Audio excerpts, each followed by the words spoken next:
বান্দা মারা যাব, কবরে নিয়ে যাওয়া হবে, কবরে রাখা হবে, মাটি চাপা দিয়ে ফেরার পথেতে কবরবাসীকে ফেরেশতারা এসে দাঁড় করিয়ে বসিয়ে দেবেন। ফেরেশতারা কবরবাসীকে বসিয়ে দেবেন। কবরবাসী পায়ের আওয়াজ শুনতে পাবে। যারা মাটি দিয়ে আত্মীয় স্বজন ঝোড়া কোদাল নিয়ে বাড়ি ফিরবে, তাদের পায়ের আওয়াজটা কবরবাসী শুনতে পায়। এত তাড়াতাড়ি ফেরেশতা আসবে, এত তাড়াতাড়ি কবরবাসীকে তুলে বসানো হবে। কবরবাসী তাদের আত্মীয় স্বজনের ফিরে যাওয়ার পায়ের আওয়াজটা শুনতে পাবে। মনে মনে ভাববে, আমাকে ফেলে রেখে চলে যাচ্ছে। এই জন্যই রাসূলুল্লাহ বলেছেন, কবরের ধারে মাঝে মাঝে যাবে, কবরস্থানের ধারে যে দাঁড়িয়ে দাঁড়িয়ে একটু ভাববে, বাপ দাদা পরদাদা চাচা দাদি খালু মামা ছেলে মেয়ে স্বামী স্ত্রী বাপ ভাই বোন সব লাইন দিয়ে শুয়ে আছে। ওখানে না গেলে বুঝতে পারবেন না,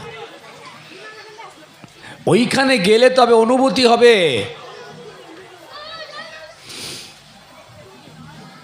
ফেরেশতা জিজ্ঞেস করবে, মান রাব্বুকা, তোমার রবকে, ওমা দীনুকা, তোমার দিন কি, ওমা কিতাবুকা, তোমার কিতাব কি,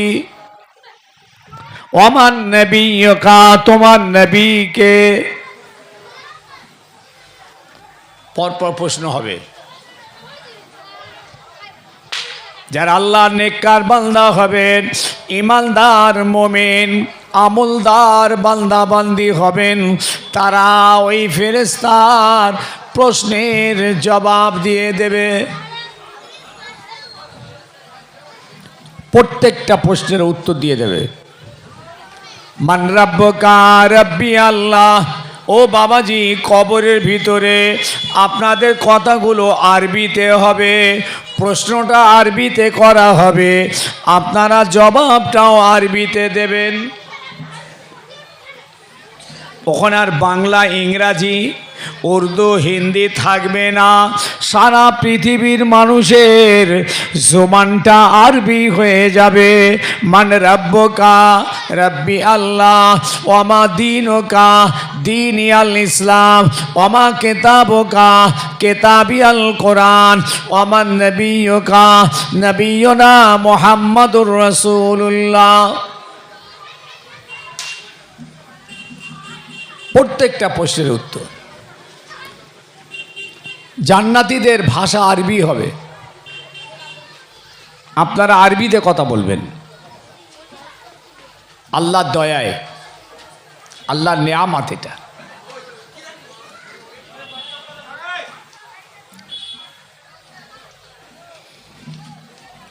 আপনি যখন আল্লাহর ফেরেশতাদের প্রশ্নের জবাব দিয়ে দেবেন, আল্লাহ পাক খুশি হয়ে যাবেন। ও ফেরেশতারা, আমার এই নেককার বান্দা বান্দির কবরে জান্নাতের বিছানা বিছিয়ে দাও। ও ফেরেশতা, এদের শরীরে জান্নাতের পোশাকটা পরিয়ে দাও। ও ফেরেশতারা, জান্নাত থেকে কবর পর্যন্ত একটা দরওয়াজা খুলে দাও। কিয়ামত পর্যন্ত শুয়ে শুয়ে জান্নাতের খুশবু হাওয়া ভোগ করুক। ফাফরিশুহু মিনাল জান্নাতে ওয়ালবিসুহু মিনাল জান্নাতে ওয়াফতিহু লাহু বাবুম মিনাল জান্নাহ। এরপর ফেরেশতা চলে যাবে। যাওয়ার সময় বলবে, ঈমানদার মুমিন নেককার নামাজি পরেজগার চরিত্রবান আল্লাহর পছন্দিদা বান্দা, ঘুমিয়ে পড়ো। কবরের ভিতরে হচ্ছে এগুলো, কবরের ভিতরে ঘুমো। আপনাকে আরামের ঘুম ঘুমিয়ে দেবেন। আবার বলবেন, কীরকম তুমি ঘুমাবে? যেমন বাসর রাত্রিরে, ফুলসজ্জার রাত্রিরে স্বামী আর স্ত্রীরা যেমন দুজনে আরামের ঘুম ঘুমিয়ে যায়, তুমিও আজকে কবরের ভিতরে সেই রকম আরামের ঘুম ঘুমিয়ে পড়ো, তোমাকে কেউ আর জাগাবে না। আল্লাহ যেদিন জাগাবেন সেই দিন তুমি কবর থেকে উঠবে। নোম কানাউমিল ওরুস, ফেরেশতারা এটা বলে চলে যাবে, আপনি ঘুমিয়ে যাবেন। এমন ঘুমোবেন, এত আরামে থাকবেন, যখন কিয়ামত হবে, কবর যখন ফাঁক হবে, কবর থেকে যখন আল্লাহ তুলবেন, তখন আপনি কবর থেকে উঠেই বলবেন, ফেরেশতা এক্ষুনি কিয়ামত হয়ে গেল, এই তো মৃত্যু হলো, এত তাড়াতাড়ি কিয়ামত, এত তাড়াতাড়ি বিচার হবে, এত তাড়াতাড়ি কিয়ামতের মাঠে উঠতে হবে।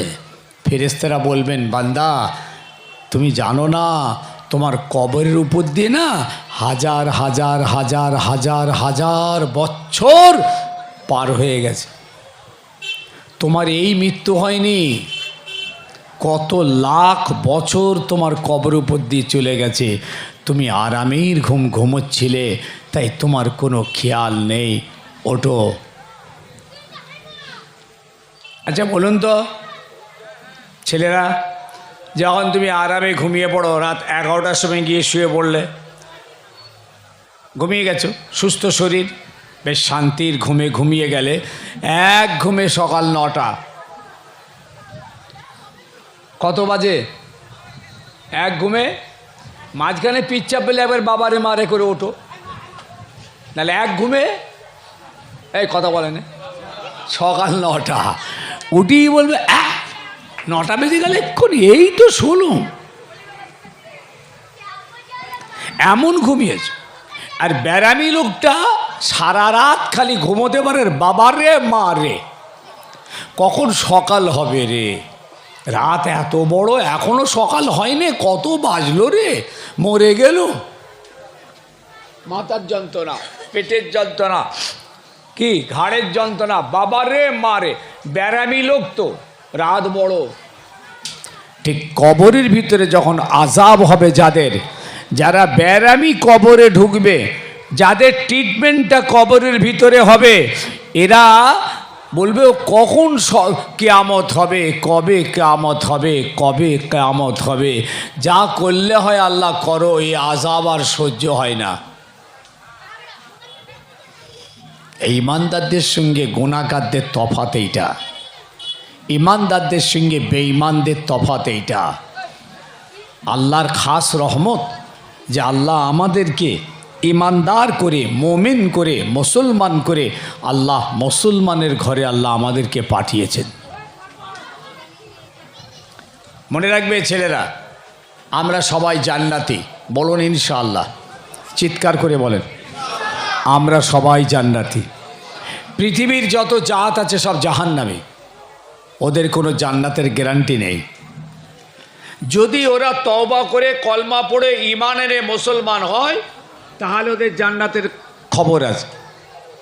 আর আমাদের জান্নাতের খবর হয়েই আছে, যেহেতু আমরা আল্লাহ মেনেছি, নবী মেনেছি, রসুল মেনেছি, কোরআন মেনেছি, তকদির মেনেছি, কিয়ামত মেনেছি, ফেরেশতা মেনে নিয়েছি, ব্যাস আমরা সব ঈমানদার মোমেন, আমাদের জন্যই জান্নাত। আল্লাহ কোরআন পাকের ভিতরে বহু জায়গায় আল্লাহ জানিয়েছেন, আমি মোমেনদের জন্য জান্নাতের খোঁজখবরি দিলাম, মোমেনদের জন্য জান্নাতের ব্যবস্থা রাখলাম, আমার মোমিন বান্দাদেরকে আমি জান্নাতুল ফেরদাউস নসিব করলাম। এই জান্নাতের ভিতরে তারা প্রবেশ করবে, কোনোদিন আর এই জান্নাত থেকে বার হবে না। আল্লাহ আপনাকে কত ভালোবাসেন, ও ইমানদার মোমিন, আল্লাহর কত প্রিয় আপনি হয়েছেন যে আল্লাহ আপনাকে জান্নাতের খোঁজখবরি দিয়ে রাখছেন।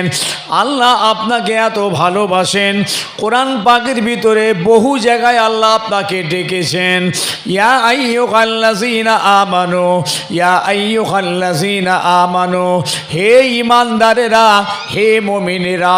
এইভাবে আল্লাহ কোরআন পাকের বহু জায়গায় আমাদেরকে ডাক দিয়েছেন। আল্লাহ কোরআন পাকের ভিতরে বলেছেন ওয়াবাশশিরিল মুমিনিন,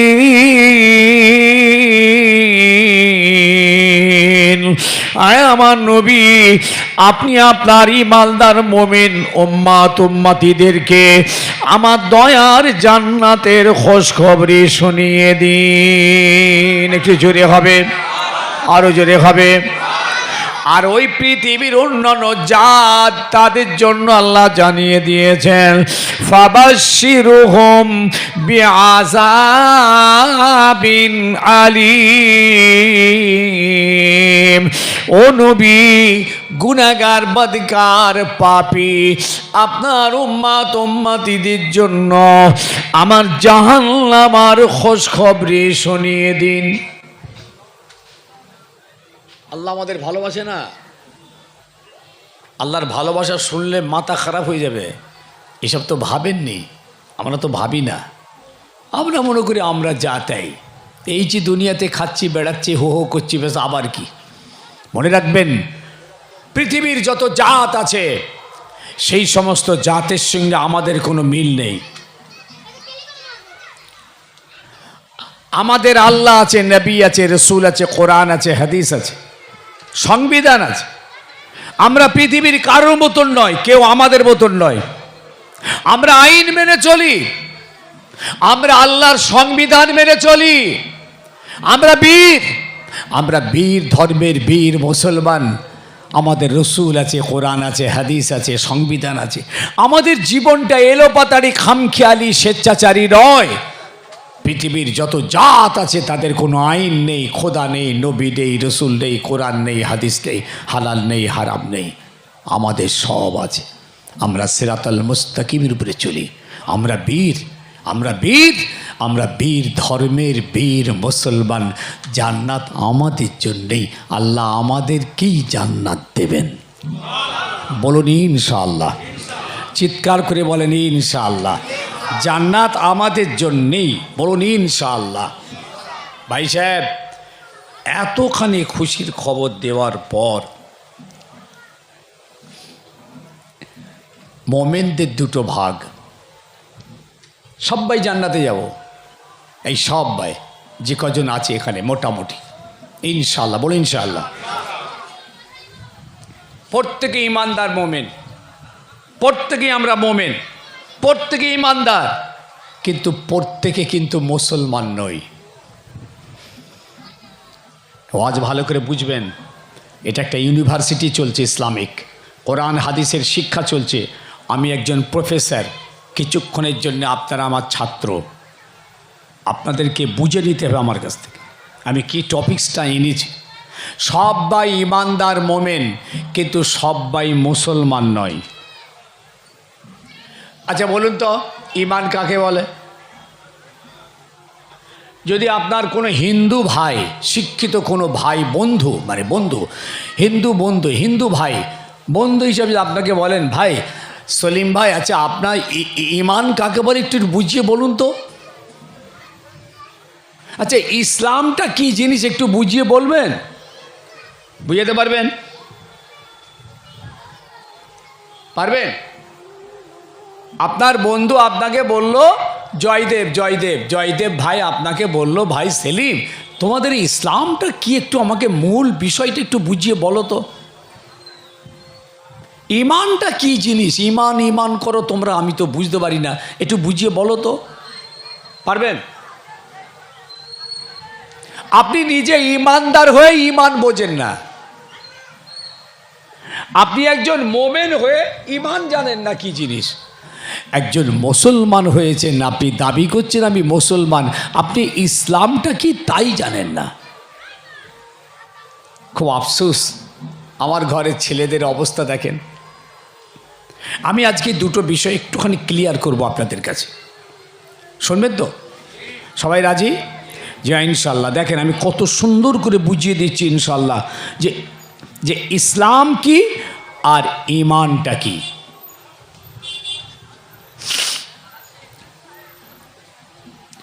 ইমান হলো বিশ্বাস।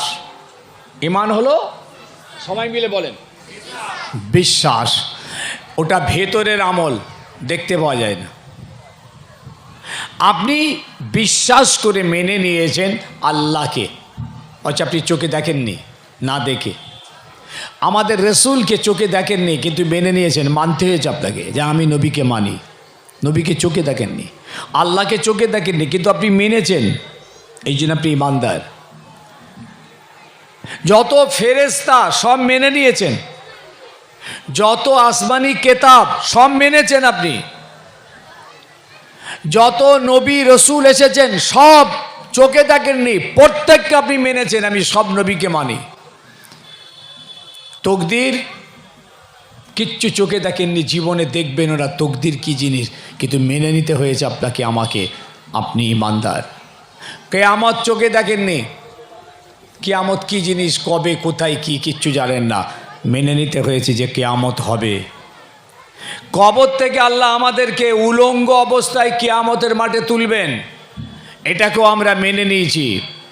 ব্যাস এই এতগুলো বিষয়কে না দেখে বিশ্বাস করে ভিতরে ভিতরে এই অন্তরে অন্তরে বিশ্বাস করে মেনে নিয়েছেন, এটার নামই হলো, বলেন, ঈমান। জোরে বলুন, ঈমান। তাহলে ঈমান দেখা যায় না। তাহলে আপনারা সবাই মেনেছেন আল্লাহ এক, কে কথা বলেন না কেন, মেনেছেন। রসুলকে মেনেছেন, খালি আমাদের রসুল নয়। কেউ যদি বলেন আমি আমাদের নবীকে মানি আর কাউকে মানি না, কাফের হয়ে যাবেন। সব নবীকে মানতে হবে আর আমাদের নবীর কথা মতো চলতে হবে। যদি বলেন আমি কোরআন আমাদের কেতাব, এই কোরআন শরীফটাই মানি, অন্য তওরাত ইনজিল আমি মানি না, কাফের হয়ে যাবেন। সমস্ত আসমানি কেতাব আল্লাহর কোরআন, আল্লাহর কেতাব, সব কেতাবকে বিশ্বাস করে মানি আর আমাদের কোরআনকে মেনে আমরা চলি। আপনি যদি বলেন যে তাহলে ভাই যখন তওরাত আল্লাহর কেতাব, তাহলে তওরাত মেনে চলি, গুনাহগার হয়ে যাবেন। তওরাতও তো আল্লাহর কেতাব, জব্বুরও তো আল্লাহর আসমানি কেতাব, আর আমাদের কোরআনটাও তো আল্লাহর আসমানি কেতাব। আমাদের কোরআনটা যদি নাই মানি, যদি জব্বুরটা মানি, তওরাত মেনে যদি চলি, আপনি গুনাহগার হবেন, ঈমান চলে যাবে। কত কড়া ব্যাপার, বুঝতে পারছেন? সব মেনেছি কিন্তু আমল করি আমাদের কোরআনের উপর। তাহলে আপনারা সবাই ইমানদার হলেন তো? এ সাড়া দেয় না, সবাই ইমানদার, মাশাআল্লাহ। এই দেখেন, এই জন্য আপনারা এই কলমাটা পড়েছেন ছোটোবেলায়, এখন ভুলে গেছেন। যদি মসজিদে মাদ্রাসায় মক্তবে যেয়ে থাকেন, এই কলমাটা আপনারা পড়েছেন, ইমানে মুফাসসাল, ইমানে মুফাসসাল, এইটা পড়েছেন। আর এইটা পড়ার মানেই হলো আপনি একজন ইমানদার পাক্কা। আমি বলে দিচ্ছি, আমান্তু বিল্লাহি ওয়া মালাইকাতিহি ওয়া কুতুবিহি ওয়া রুসুলিহি ওয়াল ইয়াউমিল আখিরি ওয়াল কাদরি খাইরিহি ওয়া শাররিহি মিনাল্লাহি তাআলা ওয়াল বাস বাদাল মউত ফাহুয়াল ঈমান। ও আমার ছেলেরা, যুবকেরা, বাবাজিরা, ইমানে মুফাসসালটা ভালো করে পড়ে নেবেন। এতগুলো বিষয়ের উপরে আপনারা না দেখে বিশ্বাস করে মেনে নিয়েছেন। আমানতু বিল্লাহি ওয়া মালাইকাতিহি ওয়া কুতুবিহি ওয়া রুসুলিহি ওয়াল ইয়াউমিল আখিরি ওয়াল কাদরি খাইরিহি ওয়া শাররিহি মিনাল্লাহি তাআলা ওয়াল বাস বাদাল মউত। এইগুলো বিশ্বাস করার কারণেই আপনারা ইমানদার। কিন্তু নামাজ পড়েন না, ইমানদার হয়ে গেছে, সবাই মোমেন, কিন্তু নামাজ পড়েন না, রোজা রাখছেন না, হজ জাকাত কোরবানি আদায় করলেন না, মুসলমান হননি। মুসলমান হতে গেলে ইসলামের আমলগুলো করতে হবে, যে আমলগুলো দেখতে পাওয়া যায় বাহ্যিক, বাইরের আমল, ঈমান ভিতরের আমল। আল্লাহকে মেনেছেন, দেখতে পাওয়া যাচ্ছে, কথা বলে না, ভেতরের আমল, অন্তরন্ত বিশ্বাস করে নিয়েছে। আর নামাজ দেখতে পাওয়া যায়, দেখেছেন, বাইরের আমল। তাই আপনারা আমরা সবাই ইমানদার হয়ে গেলাম, মুমিন হয়ে গেলাম, কিন্তু আফসোস নামাজ পড়লেন না, রোজা রাখছেন না, বড় লোকেরা হজ জাকাত কোরবানি আদায় দিচ্ছেন না। আপনি তো ইসলামের কাজ করলেন না, আপনি তো মুসলমান নন। ইসলামের কাজগুলো যারা বাহ্যিকভাবে করে এরা হবে মুসলমান। এই জন্যে এটা যদি বলি ভুল হবে নাকি? একজন ইমানদার মদ খায়, ভুল হয়ে গেল কি না ঠিক হলো? হ্যাঁ, হয়েছে না ভুল হলো? একজন ইমানদার বেনামাজি হয়, কিন্তু একজন মুসলমান বেনামাজি নয়।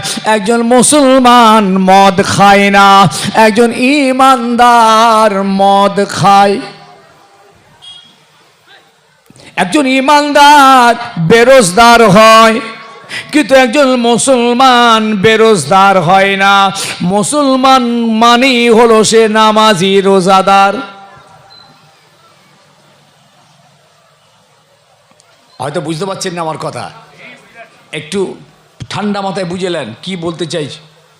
আমার ছেলেরা ভাববে যাক কি যাক হুজুর খামাখায় আমরা নামাজ ফামাজ পড়িনি, আমাদেরকে মুসলমানের বাইরে করে দিচ্ছে। আর ছেলেগুলো আমার উপর খেপে যাবে, ওরে বাবা আমার কথা আমি বলিনি, কিন্তু তোমরা নামাজ পড়নি, কিন্তু ইসলামের কাজটা করনি, কিন্তু তোমরা কাফের নও, তোমরা বেঈমান নও, তোমরা ইমানদার। এই ইমানটুকু নিয়ে যদি মরো আল্লাহ তোমাদেরকেও জান্নাত দেবেন। আর একটু জোরে হবে না? বাবাজি খুব সাবধান, ভালো করে বুঝলেন। একজন বেনামাজি কাফের হয় না, একজন বেনামাজি ইমানদার হয়, কিন্তু সে মুসলমান নয়, কিন্তু ইমানদার। বাংলাদেশের 2 ডজন আলেম আহলে হাদিস বেরিয়েছে না? এই আহলে হাদিসদের আলেমরা ফতোয়া দিয়েছে যারা নামাজ পড়ে না ওরা কাফের। জীবনে শুনেছে নামাজ না পড়লে কাফের হয়? একদম বলে দিচ্ছে কাফের কাফের কাফের মুশরিক, একদম খোলাখুলি। 2 ডজন আলেম, বড় বড় দিকপাল, যারা সব যাদের এক একটা জলসার ফি হলো 1.5 লাখ, হেলিকপ্টারে করে যায়। জলসা করতে কিসে করে যায়? আমাদের মধ্যে 4 চাকায় না হয়, আর আমাদের মধ্যে এইরকম ছোটোখাটো ফি নেই। 1 লাখ 1.5 লাখ টাকা ফি। তারা বলে দিয়েছে যারা নামাজ ইচ্ছায় এবং অনিচ্ছায় পড়ে না এরা কাফের। আমরা কিন্তু কাফের বলি না, আমরা বলি গুনাহগার, কিন্তু ইমানদার। ইমানটা খুব দুর্বল, ওদের ইমানের আলো নেই, নূর নেই, জ্যোতি নেই। ইমান টিমটিম করছে, কিন্তু ইমানদার, কাফের নয়। আল্লাহ এদেরকেও জান্নাত দেবেন, বলুন সুবহানাল্লাহ। বেনামাজিও জান্নাতে যাবে, বেরোজগারও জান্নাতে যাবে। আমি কি বলতে যাচ্ছি খুব ঠান্ডা মাথায় বুঝবেন, এখনো ক্লিয়ার করিনি কি বলছি। বেনামাজিও জান্নাতে যাবে, বেরোজগারও জান্নাতে যাবে, হজ করেনি সেও জান্নাতে যাবে, কেন সে কাফের নয়। আল্লাহর এটা দয়া, তার ইমান আছে। ইমানটা টিম করছে, একদম দুর্বল, কিন্তু জান্নাতে যাবে। তবে জাহান্নামার আগুনে প্রথমে ঢোকাবে, হাজার হাজার হাজার বছর ধরে জেল খাটবে, তারপর জাহান্নামা থেকে বার করে দয়ার জান্নাতে দেবে। আর যাদের ইমানও আছে আমলও আছে, যারা ইমানদার আবার মুসলমান, যাদের ইমানও আছে নামাজও আছে, আল্লাহ এদেরকে সরাসরি জান্নাত দেবে। তাহলে প্রত্যেকেই জান্নাতি হলাম, কিন্তু দুটো তফাৎ হয়ে গেল। একটা ইমানদার সরাসরি জান্নাতে যাবে, আর একটা ইমানদার বলেন জেল খেটে যাবে। কোনটা চান, সরাসরি না জেল খেটে? সবাই জান্নাতে যাবে ইনশাআল্লাহ। ভাই মনে রাখবেন, আল্লাহ পাক কোরআন পাকের আয়াত আনলেন, ইয়া আইয়ুহাল্লাযীনা আমানুত্তাকুল্লাহ হাক্কা তুকাতিহি ওয়া লা তামুতুন্না ইল্লা ওয়া আনতুম মুসলিমুন। এই আয়াতে আল্লাহ পাক আমাদেরকে ডাকলেন, হে ঈমানদারেরা, তোমরা আমি আল্লাহ আমাকে ভয় করো। আমাদেরকে ডাকছেন, হে ঈমানদারেরা, তোমরা আমি আল্লাহ আমাকে ভয় করো, ভয় করার মতন ভয় করো। তারপরেই বললেন, তোমরা যখন মারা যাবে, তোমরা যখন মরবে, তোমরা তখন মুসলমান হয়ে মরো, মুসলমানের মতন মরো, যে মরণটা আমার দরবারে কবুল হয়ে যাবে। তাহলে ঈমানদার বলে ডাকলেন, তারপরেই বলছেন মুসলমান হয়ে তোমরা মরো। কি ব্যাপারটা বলুন তো? আল্লাহ তো বলবেন যে ঈমান নিয়ে মরো, মুমিন অবস্থায় মরো, কলমা পড়তে পড়তে মরো। এটা না বলে বলছেন, হে ঈমানদারেরা, আমাকে ভয় করো, আর যখন মরবে মুসলমান হয়ে মরো, মানে নামাজ আদায় করে মরো। অনেক ঈমানদার আছে নামাজ না পড়ে মারা যাচ্ছে, অনেক ঈমানদার আছে বেনামাজি হয়ে মারা যাচ্ছে। এদের মরণটা মুসলমানের মরণ নয়, ঈমানি মরণ। তারা হয়তো ঈমান নিয়ে মরেছে, কিন্তু মুসলমানের মরণ হয়নি। কেন? একজন মুসলমান নামাজি হবে, এটা একটা ডকুমেন্টস যে সে একজন মুসলমান। রোজাদার হবে, এটা তার ডকুমেন্টস। তাই আল্লাহ বলছেন, রোজা আদায় করে মরো, বড়লোক হজ আদায় করে মরো, জাকাত আদায় করে মরো, কোরবানি আদায় করে মরো। এই মরণটা হলো মুসলমানের মরণ। এই মরণ যারা মরবে, তাদের মরণটা আমার দরবারে কবুল হয়ে যাবে। আর যাদের মরণ আল্লাহর দরবারে কবুল হয়, পছন্দ হয়, আল্লাহ তাদেরকে সরাসরি জান্নাত দেবেন। আর না হয় বলেন কোনটা চান?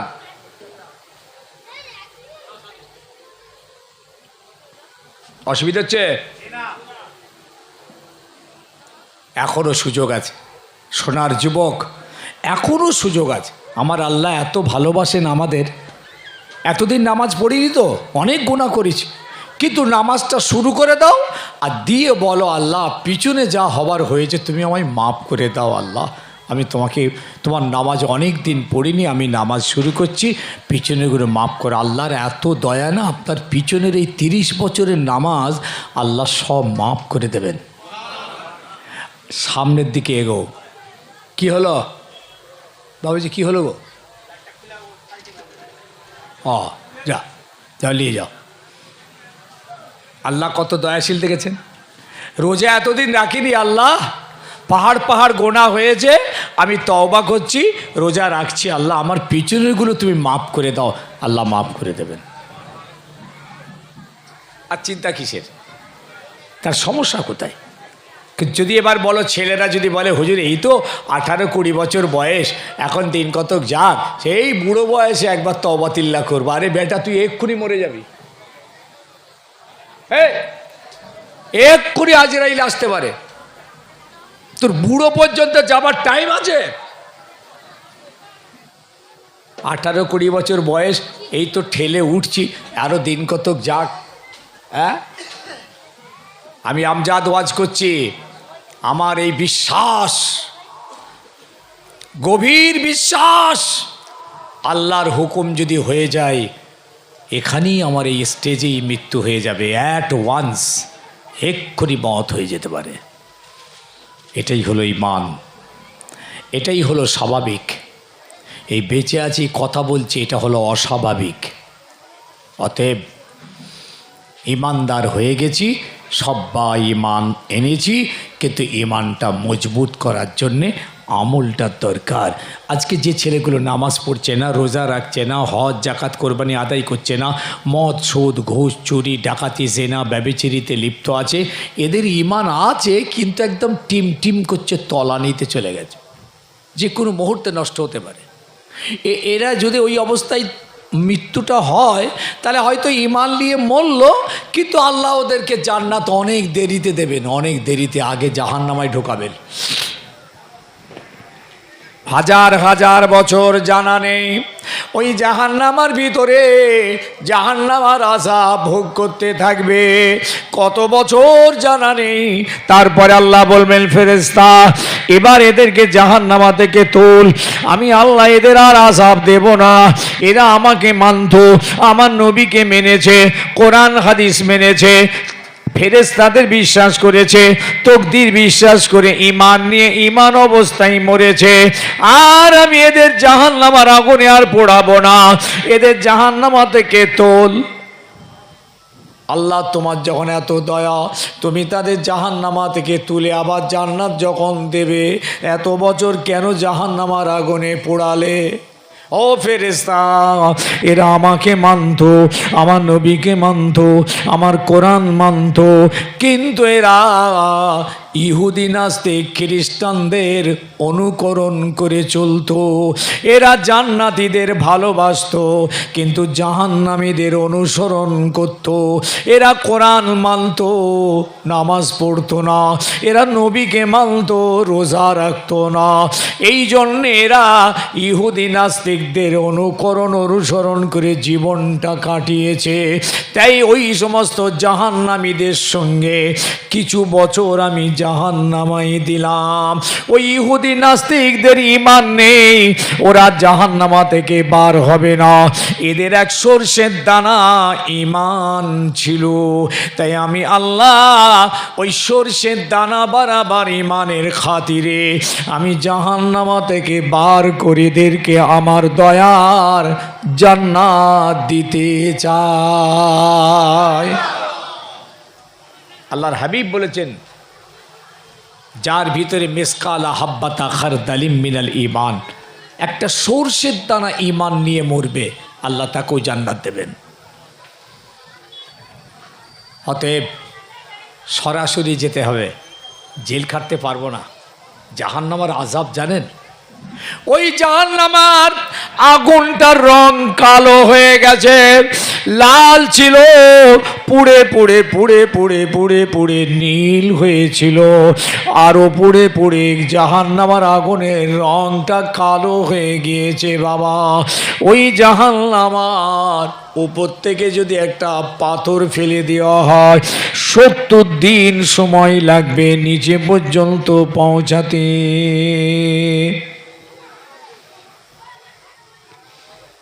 জাহান্নামের আযাব মনে রাখবেন, কিছু কিছু বেকুব মুসলমান আছে, কিছু কিছু নাস্তিক মার্কা মুসলমান আছে, এরা বলে জাহান্নামের ভিতরে দেয় দেবে।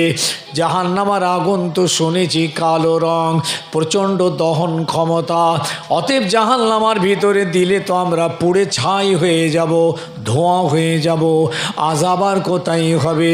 ও ঈমানদার শুনে রেখো, আল্লাহ পাক জানিয়ে দিয়েছেন, লা ইয়ামুতু ফিহা ওয়ালা ইয়াহইয়া।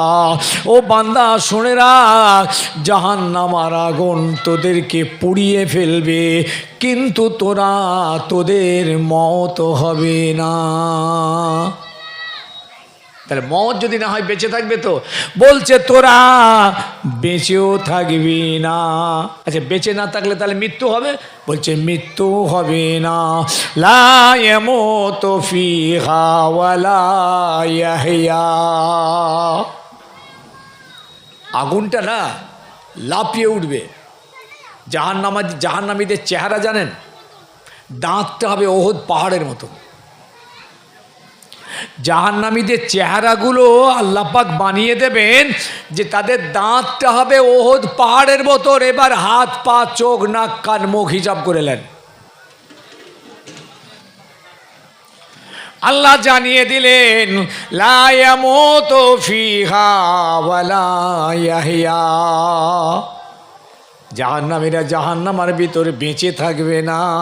যদি বেঁচে না থাকলে তাহলে তো মরে যাবে। বলছে মরেও যাবে না। আগুনটা লাফিয়ে উঠবে, খেয়ে ফেলে ফেলে অবস্থা আবার তাজা হয়ে যাবে। আগার আগুন লাফিয়ে উঠবে, খেয়ে ফেলে ফেলে অবস্থা আবার তাজা হয়ে যাবে। আবার আগুন লাফিয়ে উঠবে, খেয়ে ফেলে ফেলে অবস্থা আবার তাজা হয়ে যাবে। আগুনটাকে আল্লাহ 100 ভাগ করেছিলেন, 99 ভাগ জাহান্নামার ভিতরে আছে আর 1 ভাগ পৃথিবীতে। ছেলেরা শুনে লাও, জীবনে আর শুনবে কিনা জানি না, এখন তো ওয়াজ অন্যরকম হচ্ছে। এখন তো ওয়াজের হাল হাকিকত আলাদা। 1 নম্বর হচ্ছে খালি গজল, 2 নম্বর হচ্ছে গালাগালি, খিস্তাখিস্তি, গিবত গিল্লা, পরচর্চা, পরনিন্দা। হ্যাঁ, এর দোষ ওর দোষ তার দোষ, দুনিয়ার ফেতনা ফাসাদ, নিজের ঘরের ঝগড়া এখানে। আর 3 নম্বর খানিকটা আবার আছে রাজনীতি। বক্তা উঠে রাজনীতি শুরু করেছে, আছে না নেই? ঠিক বলছি না ভুল বলছি? আরে ভাই, আলেম মানুষ তুমি এসেছো, কোরআন হাদিসের কথা বলে এদের দুটো বাঁচার রাস্তা দেখাও। রাজনীতির যেখানে জায়গা আছে সেখানে হবে। আর তোমার বাড়ি ফ্যামিলিগত গন্ডগোল এখানে এনেছো কেন? কত গরিব মানুষ পয়সা দিয়েছে এখানে,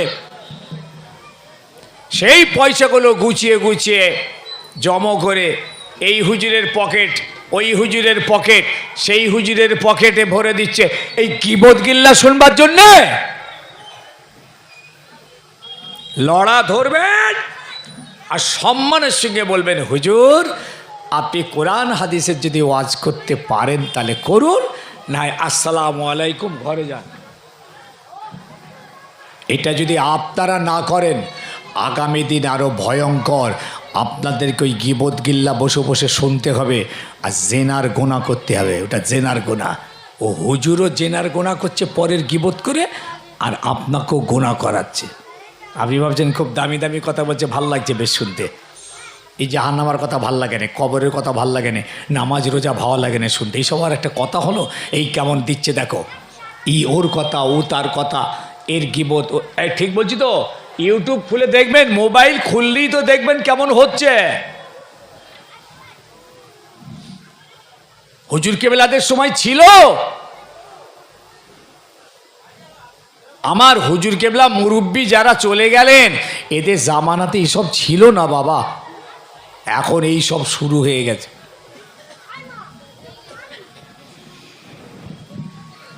একটা কথা আমি উদাহরণ দিচ্ছি আপনাদের। ধরুন আপনাদের এই রাধাবল্লভ চকে 2টো ছেলে ঘোরাঘুরি করছে, কেউ চেনেন না, 20-25 বছরের যুবক, খালি মাথা, দাড়ি চাঁচা, প্যান্ট শার্ট পরা, টাই লাগানো, বুট পরা, চোখে একটা গগলেস লাগিয়ে 2জন কি 3জন ঘোরাঘুরি করছে। আপনারা সবাই দেখছেন লোক, ছেলে দুটো কোথায় বাড়ি, কী নাম, কার কাছে এসেছে, কি ব্যাপার, কেউ তো চিনি না, গোটা গ্রাম চেনে না। এবার আপনারা বলুন তো, ওই ছেলে 3টেকে দেখে আপনারা কি ধারণা করতে পারবেন? আপনারা বলবেন যে ছেলে 3টে মুসলমান? বলবেন? কেন বলতে পারবেন না? আচ্ছা, ইমানদার?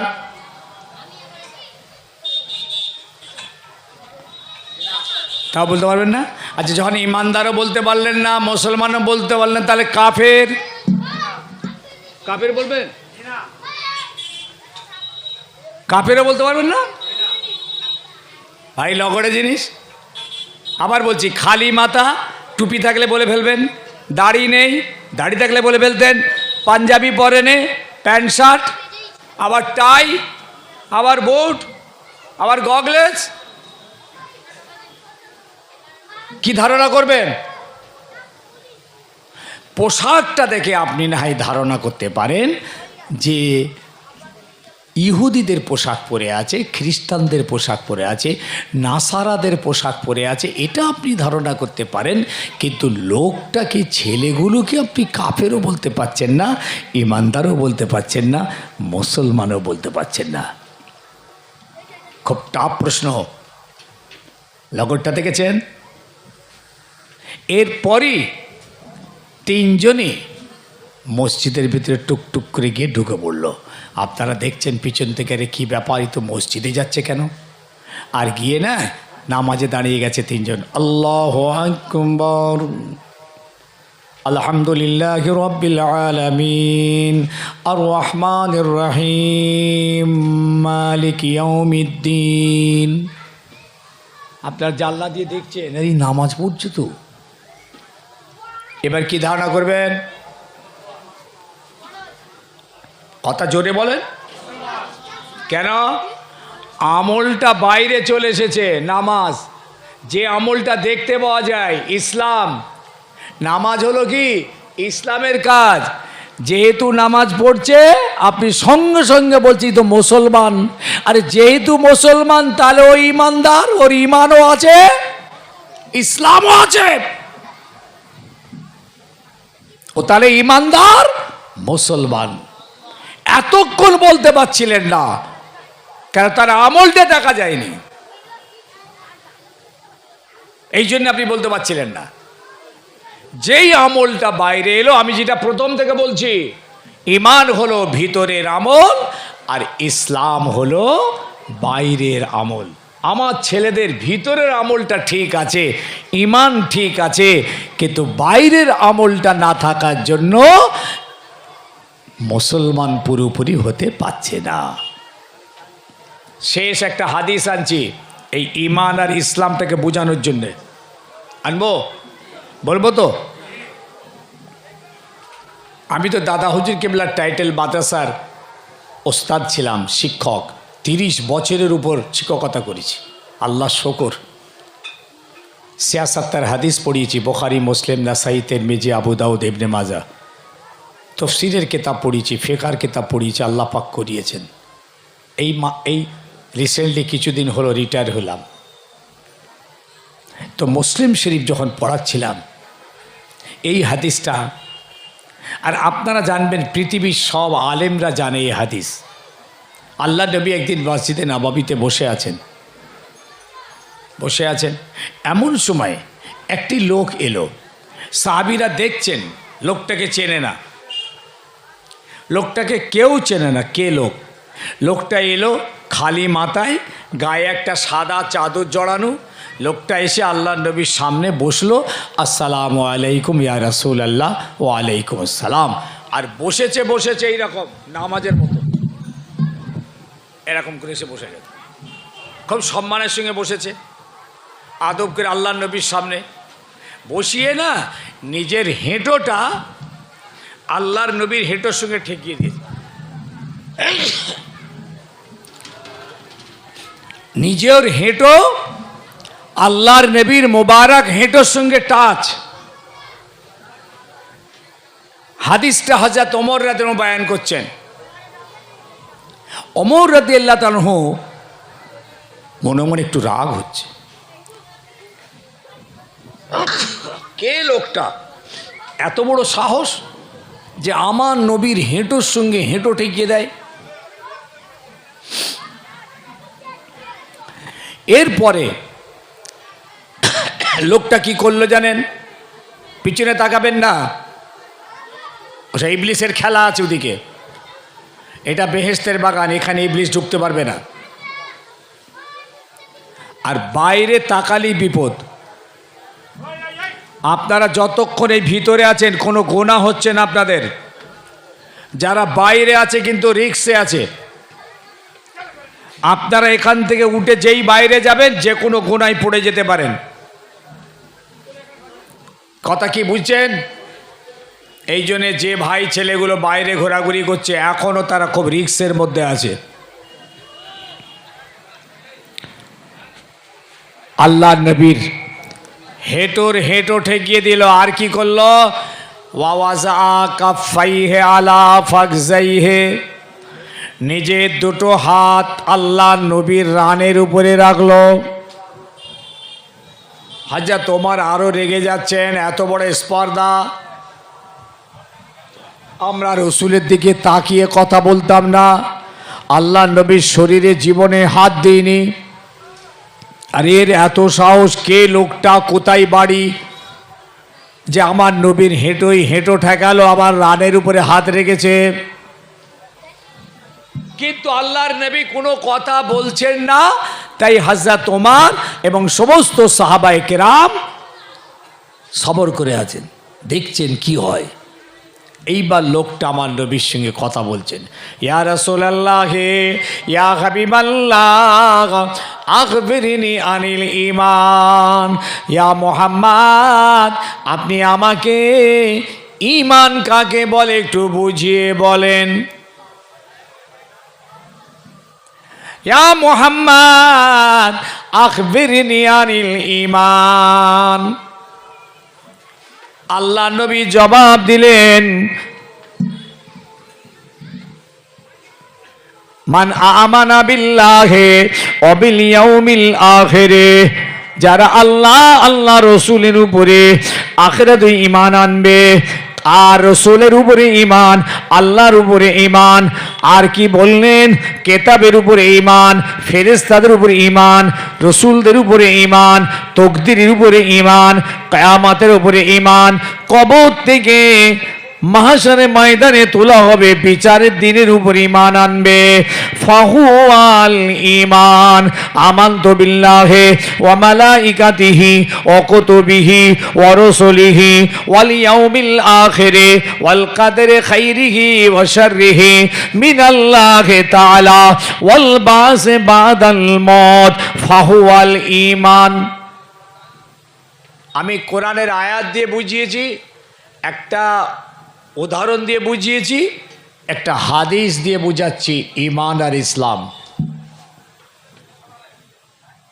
তাহলে ঈমান কাকে বলে হুজুর বলে দিলেন। লোকটা শুনে বলল, সাদাকতা ইয়া মুহাম্মদ, হে মুহাম্মদ, আপনি সঠিক উত্তর দিয়েছেন। যেই বলেছেন ওমর একটু অবাক হয়ে গেলেন যে লোকটা জানার জন্য প্রশ্ন করলো, আবার লোকটাই বলছে আপনি ঠিক বলেছেন। ভাই কথা বুঝতে পেরেছেন? ছাত্র হয়ে একজন শিক্ষককে প্রশ্ন করছে যে আমাকে এই বিষয়টা একটু বলে বুঝিয়ে দেন। শিক্ষক তাকে যখন বুঝিয়ে দিল, ছাত্র বলছে আপনি ঠিক বলেছেন। মাথায় ঢুকছে না? এটা হয়। তার মানে ছাত্র সব জানে, জেনে জিজ্ঞেস করছে। বাহ, এরপরই লোকটা দ্বিতীয় প্রশ্ন করছেন, ইয়া মুহাম্মদ, আখবিরনি আনিল ইসলাম। ও মুহাম্মদ, ইসলাম কাকে বলে আমাকে একটু বুঝিয়ে বলেন। সব সাহাবীরা শুনছে, মসজিদ প্যাকড আপ। ইসলাম কাকে বলে, ঈমান কাকে বলে শুনলেন তো?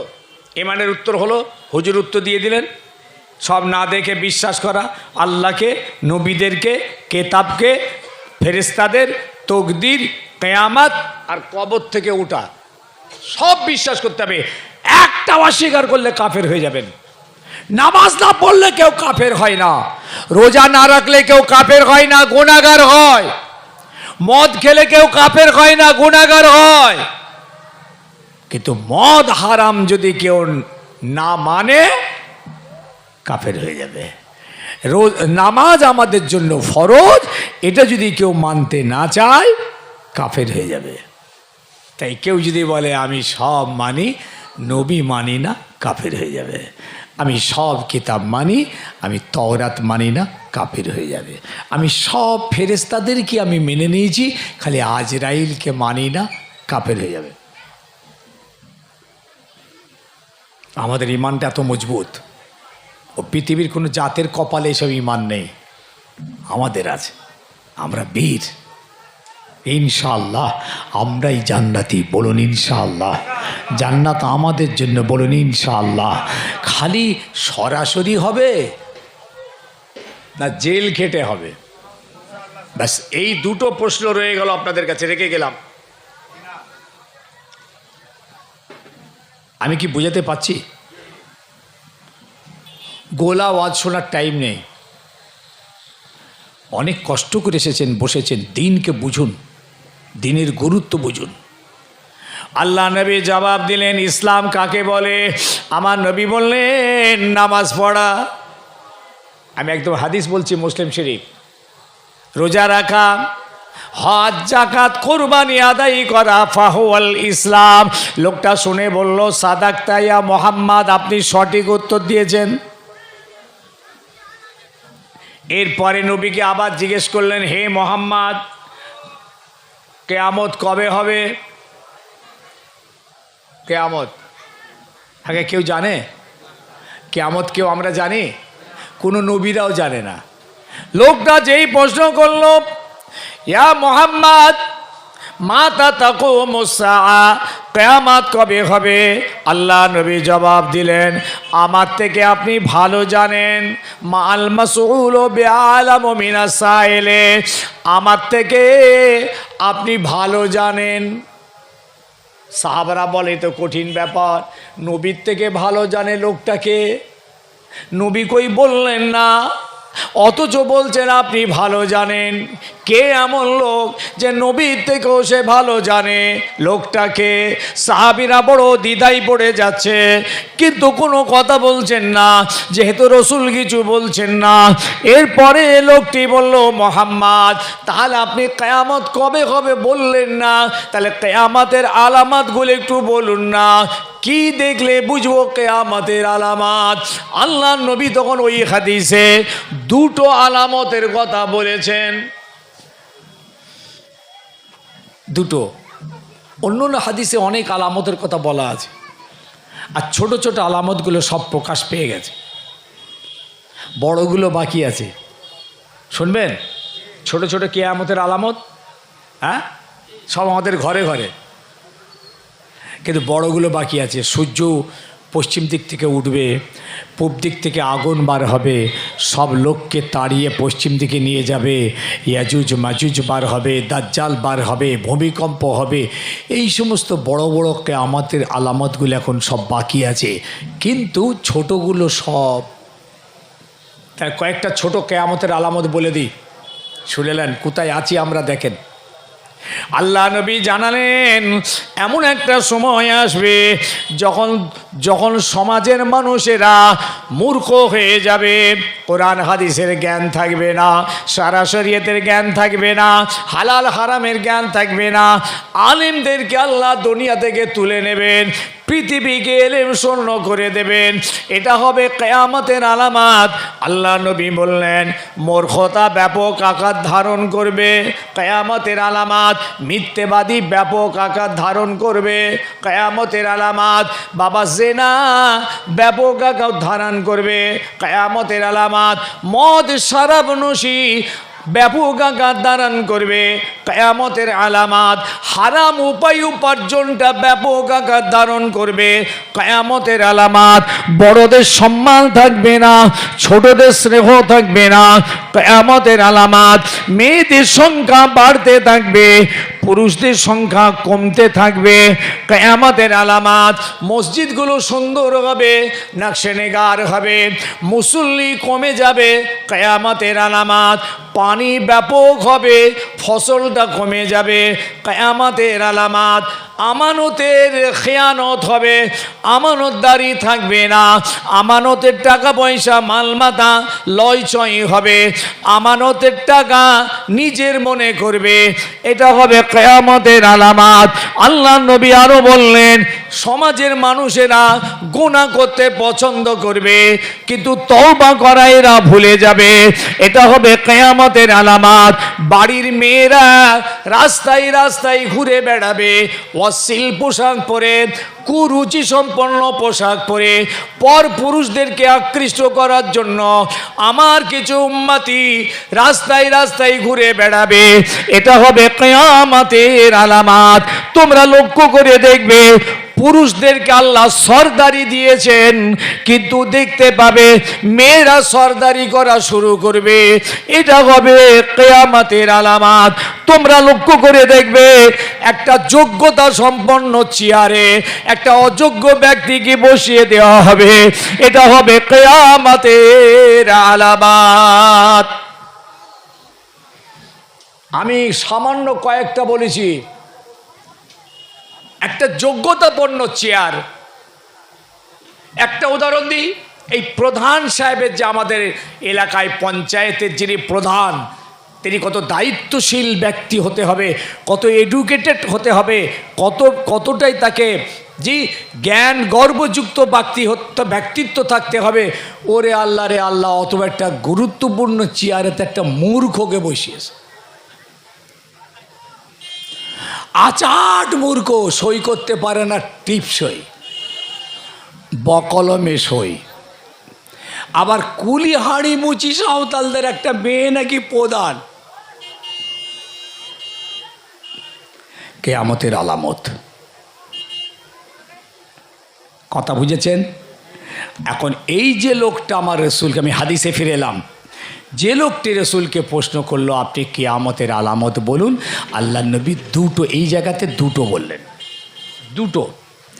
একটা বললেন যে বাড়িতে যেসব দাসীরা থাকবে, দাসী বাঁধি দাসী, এরা এদের মালিককে জন্ম দেবে। এই কমিটির ছেলে আছে, একটু চা নিয়ে আয় না রে বাবা।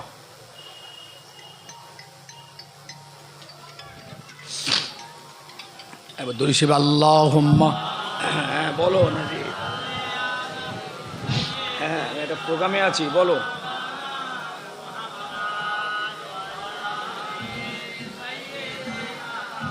পরে দেখে নেবো, আর এখন তো দেখতে পারবো না।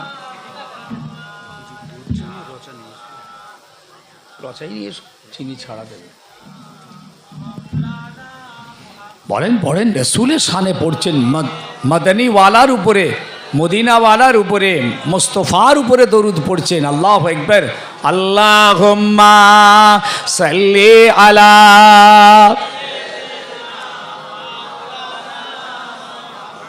ওয়ালা আলি সাইয়্যিদিনা। আল্লাহ নবী বললেন, বাবা কিয়ামতের আলামত হলো একটা জামানা আসবে যখন দেখবে বাড়ির দাসী তার বাড়ির মনিবকে জন্ম দেবে। জীবনে শুনেছেন? হ্যাঁ, বাড়ির দাসী, যেসব বাড়িতে দাসীরা, লন্ডিরা, বাঁদিরা থাকবে, তারা সেই বাড়ির মালিককে জন্ম দেবে। মাথায় ঢুকছে না? মানে হচ্ছে দাসীদের সঙ্গে সেই বাড়ির মালিকরা জেনায় লিপ্ত হবে, স্ত্রীর মতো ব্যবহার করতে থাকবে। তাদের ঔরসে সন্তান জন্ম হবে, সেই সন্তানটা আস্তে আস্তে বড় হবে, বড় হয়ে সে বাড়ির মালিক হবে। আর ও দাসী, যার গর্ভে তার জন্ম, সে কিন্তু বাড়িতে তার দাসী হিসাবেই থাকবে, লন্ডি হিসাবেই থাকবে, বাঁধি হিসাবেই থাকবে। আর তার গর্ভে জন্ম নেওয়া সন্তানটা বাড়ির মালিক হবে। কিয়ামতের আলামত, একদম সহি হাদিস। তার মানে দাসীর প্রথা উঠে গেছে, এখন বর্তমান নেই। কিন্তু এমন একটা জামানা আসবে আগামী দিন, তখন বাড়ির দাসীদের সঙ্গে তাদের মেলামেশা স্ত্রীর মতো ব্যাপক আকার। এমনও পর্যন্ত মুহাদ্দিসিনরা ব্যাখ্যা করতে করতে বলেছেন যে যখন কিয়ামত কাছাকাছি চলে আসবে, তখন ছেলেরা তাদের মায়ের সঙ্গে দাসীর মতো ব্যবহার করবে। নাউজুবিল্লাহ বলেন, নাউজুবিল্লাহ বলেন। ছেলেরা তাদের মায়ের সঙ্গে দাসীর মতো ব্যবহার করতে লিপ্ত হয়ে যাবে। এটা হবে কিয়ামতের আলামত। লোকটা শুনছে, আর একটা হুজুর বললেন, আল হুফাত আল ওরাত ইয়াতাতাওয়ালুনা ফিল বুনিয়ান। তোমরা দেখবে কিছু মানুষ যারা খালি গায়ে, খালি মাথায়, খালি পায়ে ভব ঘুরে ঘুরে বেড়ায়, গরিব ফকির লোক, ছাগল চড়ায়, ভেড়া চড়ায়, রাখালের কাজ করে, এই শ্রেণীর মানুষগুলিকে তোমরা দেখবে হঠাৎ ইয়াতাতাওয়ালুনা ফিল বুনিয়ান, বড় বড় অট্টালিকার প্রাসাদ তৈরি করবে এবং কম্পিটিশন করবে। মিলছে কি? ১৫০০ বছর আগে রাসূলুল্লাহর এই কথাটা আজকে মিলছে? বড় বড় অট্টালিকা তৈরি হচ্ছে, একটুখানি লক্ষ্য করে দেখবেন কি ছিল আর কি হয়েছে। কথা বলে না। আল্লাহ নবীর কথা কখনো বেকার হয় না, আল্লাহ নবীর কথা কখনো বাজে হয় না, আল্লাহ রসুলের কথা কখনো মিথ্যা হয় না, আল্লাহ রসুলের কথা কখনো বিফল যায় না। মিলিয়ে নেন, বিশাল বিশাল প্রাসাদ তৈরি হচ্ছে, অট্টালিকা তৈরি হচ্ছে, আর তাকে তার তার পিছনের জীবনটা লক্ষ্য করে দেখবেন, হয় তার বাপ রাখাল ছিল, সে হয়তো কিছুদিন রাখালি করেছে, গরিব ছিল, ছাগল চড়াতো, ভব ঘুরেছিল, হঠাৎ বড় হয়ে কোথা থেকে কি হয়ে একদম মারাত্মক ব্যাপার, বিশাল বিশাল বিল্ডিং, কম্পিটিশন, বিল্ডিং নয় কম্পিটিশন, ইয়াতাতাওয়ালুনা ফিল বুনিয়ান, কিয়ামতের আলামত। আর বলবো না, লোকটা চলে গেল, লোকটা বেরিয়ে গেল। যেই লোকটা বেরিয়ে গেছেন, আল্লাহ নবী ওমরকে বোঝায়, ওমর এই লোকটাকে ডাকো তো, ডাকো ডাকো। ওমর তখন ছুটে মসজিদের বাইরে চলে গেছেন, খোঁজাখুঁজি করছেন, লোকটাকে দেখতে পাচ্ছেন, এই তো বেরোলো রে বাবু, কোথায় গেল লোকটা, খোঁজাখুঁজি করে আর আবার ছুটে মসজিদের ভিতরে এসে বলছেন, ইয়া রাসূলুল্লাহ আমি তো দেখতে পেলাম না। হুজুর বললেন, ওমর লোকটাকে তুমি চিনতে পেরেছো? বলে, জি না হুজুর, আমি তো চিনতে পারিনি, আমরা কেউই চিনতে পারিনি, আল্লাহ রসুল ভালো জানেন। আমার নবী বললেন, ওমর এই মানুষটা হলো হযরতে জিবরিল আলাইহিস সালাম। এই ওমর আতাকুম ইউআল্লিমুকুম দীনাকুম, আল্লাহ পাক মানুষের সূরাতে তোমাদের কাছে পাঠিয়েছিলেন তোমাদেরকে দ্বীন শিক্ষা দেওয়ার জন্য। এই হাদিসটার নাম হলো হাদিসে জিবরিল। হাদিসটার নাম কি? পৃথিবীর যে কোনো আলেমকে জিজ্ঞেস করবেন, আলেম কিতাবি আলেম, যারা কিতাব পড়াশোনা করে আলেম হয়েছে, এই হেঁচো পেঁচো মৌলবি সাহেব বলতে পারবে না। হাদিসে জিবরিল এই কথাটাই বলবে, যা আমি এতক্ষণ বললাম এই কথাটাই বলবেন। তাহলে আমি এই হাদিসে নিয়ে আপনাদেরকে এইটুকু কি বুঝাতে পেরেছি, ঈমান কাকে বলে, ইসলাম কাকে বলে। আমরা সবাই ঈমানদার, কিন্তু সবাই মুসলমান হতে পারিনি, মানে ইসলামের কাজগুলো করছি না। আজকে বলুন তো, ১৫০০ বছর আগে মদ হারাম হয়েছে। কত বছর? কত বছর? রাসূলুল্লাহ হারাম করেছেন, কোরআনের আয়াত নাযিল হয়েছে মদিনাতে ১৫০০ বছর আগে। আজও পর্যন্ত পৃথিবী জমিনে সেই ওয়াজ চলছে, অথচ মাতাল বাহাল তবিয়তে জিন্দা আছে। আছে না নেই? এখানে মনে হয় মাতাল টাতাল নেই, আছে নাকি? ইয়া আল্লাহ, সর্বনাশ, কি কথা গো, এখানেও আছে? তাহলে সব জায়গাতেই আছে, তাহলে মাতাল ভালোই আছে। অথচ রাসূলুল্লাহর এই আয়াত নাজেল হয়েছে, এই ওয়াজ মদিনার মসজিদে নববীতে দাঁড়িয়ে ওয়াজ হলো, সেই ওয়াজ আজও চলছে, সেই মাতালও বসে বসে ওয়াজ শুনছে, কিন্তু মদটাও বেঁচে আছে। মাতাল তো নিজে এসে ওয়াজ শোনে। আমার জীবন একটা ঘটনা বলে দিই, ৩ জন মাতাল একসঙ্গে বসেছে, আবার আমার সামনে বসেছে। একটু আড়ালে বসলে হয়, একদম সামনে। একজন খালি মাথায়, একজন রুমাল বেঁধেছে, আরেকজন গামছা মাথায় দিয়েছে দেবসা। আর আমি কি জানি খোদার শান, আমি সে মদের উপরে ওয়াজ করছি। আমার ওয়াজগুলো দেখবেন বেশিরভাগ একটা টপিক্সের উপরে হয়, একটা বিষয়ের উপরে হয়। অ্যান্ড মদের উপরে ওয়াজ শুরু করেছেন, তখন ওরা ৩ জনের ঠেলাঠেলি করেছে, দেখছি বে কি বলছে হুজুর। একজন বলছে, আহ ঠিকই তো বলছে, মদ খেয়ে চুর হয়ে আছে।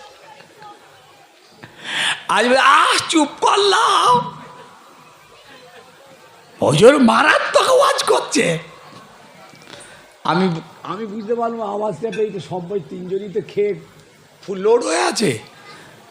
এই কমিটির ছেলেরা এদিকাই, বাবা জলদি করে এদিকায়, সর্বনাশ হয়ে গেছে, ৩ জনকে তোল এখান থেকে। ওরা এসে লড়া ধরে তুলে ওই বাইরে বার করে নিয়ে গেল। সাহস দেখেছেন? মদটাও খেয়েছে, আবার মজলিসের ভিতরে বসে আছে। দেখছেন তো, ওয়াজ করছে, মাতাল এসে সামনে হাজির। আহ হুজুর আপনার ওয়াজ মাশাআল্লাহ, আমি কেঁদে পাগল।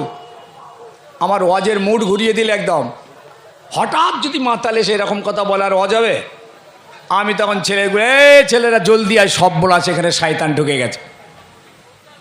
ওরা এসে লড়া ধরে টেনে নিয়ে গেল, পাশে ধান খাচ্ছিল, ধান খাতে ছুঁড়ে ফেলে দিয়েছে ওকে। শয়তান কোথাকার, মদ খেয়ে এখানেইছিস। এই রমজান মাসে একটা জলসা করছি, এক আল্লাহর ওলির মাজারের ইসালে সব 3রা চৈত্র। আর একজন একদম পাঞ্জাবি গায়ে দিয়ে আছে, মাথায় টুপি দিয়ে আছে, লুঙ্গি পরে আছে, একদম সুন্দর, যেন মনে হচ্ছে ভালো, পাক্কা মদ খেয়ে চুর। আর আমার সামনে এরকম করে বলছে আমাকে, আমি যাই করছি, তো লোকটাকে নিয়ে যা। বেআদব কোথাকার, তুই মদ খেয়ে মাথায় টুপি দিয়ে পাঞ্জাবি পরে লুঙ্গি পরে এইখানে আল্লাহর ওলির ইসাল সবাইছিস, বেরো। লোকজন এসে লড়া ধরে টানতে টানতে নিয়ে গিয়ে একদম পুরো বাউন্ডারির বাইরে বার করে দিয়ে গেল। কি বলতে চাইছি, তাহলে আপনি ওয়াজও শুনবেন, আবার আপনি পাপটাও করবেন। এই জন্যে আজকে 60 বছর ধরে যে ভাইটা আমার ওয়াজ শুনছেন, 60 বছর ধরে এখনো পর্যন্ত তাকে নামাজ ধরাতে পারিনি, রোজাটা রাখাতে পারলাম না, মিথ্যাটা ছাড়ানো গেল না, দাঁড়িয়ে পিচ্ছাপটা করে তাকে বসানো গেল না, তার মদও বন্ধ করা গেল না, সুদও বন্ধ করা গেল না, জি ঘুষটাও বন্ধ করা গেল না। অথচ তিনি তার জীবনের 60 বছরে কিছু কম বেশি 30,000 আলেমের ওয়াজ শুনেছেন, একটা দুটো নয়। আজকেই তিনি কটা আলেমের ওয়াজ শুনবেন? একটা সাইফুল্লাহ ভাই চলে গেছে, এবার আমি এসে গেছি, আমার পরে আর একটা পীরজাদা, তারপরে আর একটা পীরজাদা, কজন হলো? এইভাবে অঙ্ক করা আছে। 60 বছরের যে শ্রোতা ওয়াজ শুনছে 30,000 আলেম। আমি সব বাদ দিয়ে যদি আমি 10,000ও ধরি, কম কথা নয়।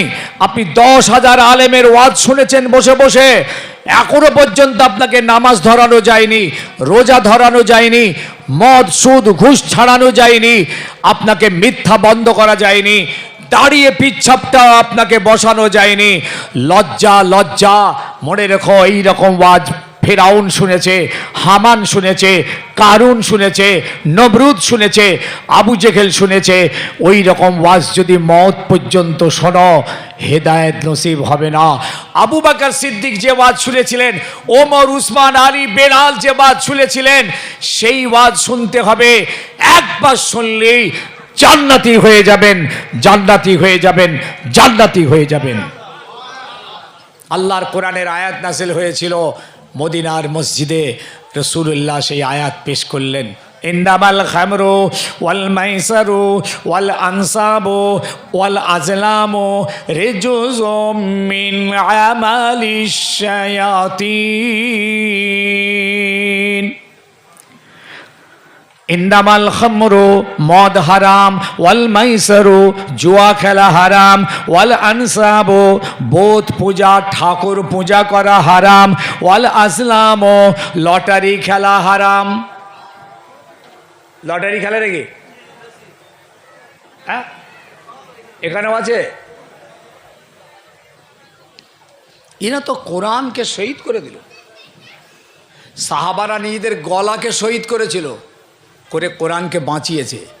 মক্কার লোক কোরআন শেষ করতে চেয়েছিল, সাহাবিরা নিজেদের গলা কেটে কোরআনকে বাঁচিয়ে আমাদের কাছে আমানত দিয়ে গেল, আর আমরা ফিরি ফিরি পেলাম। তাই আজকে আমরা আমাদের কোরআনকে আবার শহীদ করছি।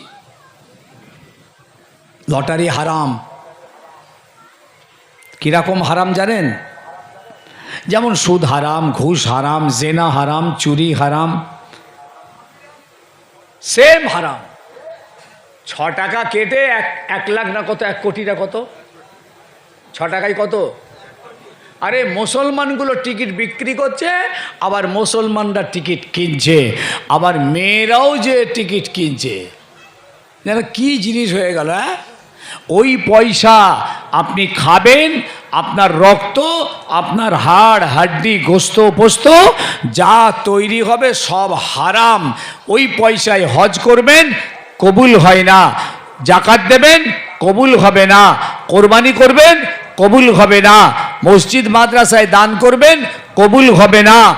উল্টে আযাব হবে। কোনো মসজিদে যদি কোনো লটারির টাকা, সুদের টাকা, ঘুষের টাকা যদি মসজিদে দান করো আর মসজিদ কমিটি যদি না জানে মার্বেল বসিয়ে দেয়, মনে রেখো জানতে পারলে ওই মার্বেল সব তুলে ফেলে দিতে হবে, নেওয়া যাবে না। আর না জানলে খোদা যা করবেন করবেন। কেউ যদি না জানি খোদা যা করবেন করবেন, কিছু করে কি জানতে পারলে আপনার নেওয়া যাবে না। কোনো একজন মুসল্লি যদি জানে আব্দুল্লাহ ভাই যে মার্বেলটা বসিয়েছে পাক্কা সুদের টাকা, আব্দুল্লাহ ভাইয়ের নামাজ পড়া যাবে না, বরং তাকে প্রমাণ করে কমিটির সকলকে সঠিক তথ্য দিয়ে ওই মার্বেল সব তুলে ফেলে দিতে হবে। আল্লাহর ঘরে সুদ ঢুকিয়েছ, আল্লাহর ঘরে ঘুষ ঢুকিয়েছ, আল্লাহর ঘরে লটারি ঢুকিয়েছ। খারাপ লাগছে? তাহলে মদ হারাম শুনলেন। যখন মদ হারামের আয়াত নাযিল হচ্ছে, খুব ভাইটাল কথা বলছি, আয়াত নাযিল হচ্ছে, জিবরিল আমিন এসেছেন, তখনও পর্যন্ত সাহাবীরা মদ বিক্রি করছেন, তখনও পর্যন্ত কিছু সাহাবী মদ খাচ্ছেন, তখনও পর্যন্ত কিছু সাহাবীর ঘরেতে মদ তোলা আছে। ব্যবসা করতেন তো, গরিব সাহাবী তো, মদ বিক্রি করতো, মদিনার বাজারে বিক্রি করে সংসার চলতো। কেন? মদ তখনও পর্যন্ত হারাম হয়নি, খালি নামাজ অবস্থায় খেতে মানা আছে। আর যেই আয়াত নাযিল হয়ে গেল সম্পূর্ণ হারাম, রাখা যাবে না, কিনা যাবে না, বিক্রি করা যাবে না, পান করা যাবে না, পান করানো যাবে না, টোটালটাই হারাম। ব্যাস ওমর রাদিয়াল্লাহু তাআলা আনহু মসজিদে নববীর সেহেনখানায় দাঁড়িয়ে আওয়াজ দিয়ে বললেন, শুনে লাও, আলা আন্নাল খামরা কাদ হুরিমাত, মদ সম্পূর্ণ হারাম। গরিব সাহাবীরা কি করবে? এবার তাদের ঘরে তখনও মদ তোলা আছে, ওইটুকুই ওদের পুঁজি, বিক্রি করলে তবে খেতে পাবে। কি করবে? মদ ফেলে দেবে না মদিনার বাজারে গিয়ে বিক্রি করবে? কথা বলে না, ফেলে দেবে। তারে ভাই এই তো আয়াতটা নাযিল হয়েছে, সপ্তাহখানেক টাইম লিক, আমরা তো জানি না। সাহাবীরা তো বলবে যে আমরা তো জানা ছিল না, আমরা তো মদ আগে থেকে কিনে রেখেছি, আমাদের পুঁজি পুটি ওইটুকুই, আমাদের পুঁজিটা বিক্রি করে তৈরি করে নিতে দাও, আসলটা তুলে নিই, এই সময়টা অন্তত এক সপ্তাহ দাও, যে কটা আছে বিক্রি করে আমরা টাকাটা রোজগার করি। এটা তো করতে পারবে নাকি? এটা পারবে না, সংসার ফেলে দেবে। তাহলে সাহাবীদের জন্যে আয়াত নাযিল হওয়ার সাথে সাথে ফেলে দেওয়ার কথা যদি বলতে পারেন, তাহলে ১৫০০ বছর পার হয়ে গেছে। কোন লজ্জার মাথাকে আজও কিছু মুসলমান ছেলের ঘরে মদের বোতল তোলা আছে? কোন লজ্জার মাথাকে, কোন লজ্জা যে আজকে এই রকম বার বিয়ারের তারা যায়, আবার ভালো ভালো দামি দামি বিলিতি বিয়ার তারা নিয়ে এসে ঘরে তুলে রাখে, রাত্রিরে ডিগ করে। ১৫০০ বছর পার হয়ে গেছে, এখনো পর্যন্ত মদ ছাড়তে পারলে না। আর সাহাবীদের বেলায় বলছেন এক্ষুনি ফেলে দেবে, আর তাই করেছিলেন।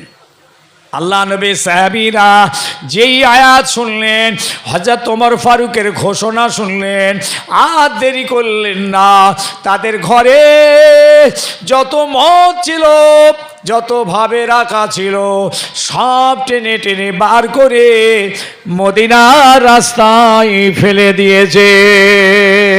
অথচ এই সাহাবীরা, তাদের বাপ মুসলমান নয়, মা মুসলমান নয়, পর্দাদা মুসলমান নয়, তাদের ঘরে কোনো কোরআন আগে থেকে ছিল না, এইমাত্র ঈমান এনে ইসলাম এনেছে।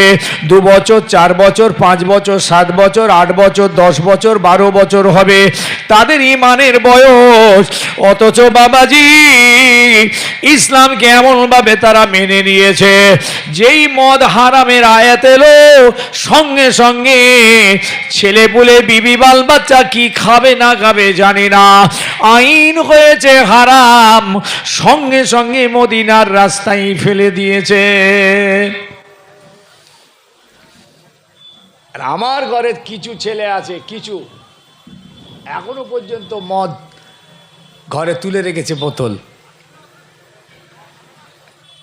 আর কতদিন হবে বাবা বলেন? আর কতদিন?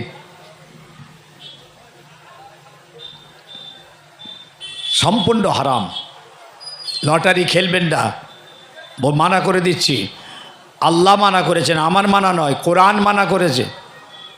সুদ খাবেন না, সুদ খাওয়া মায়ের সঙ্গে জেনা করা।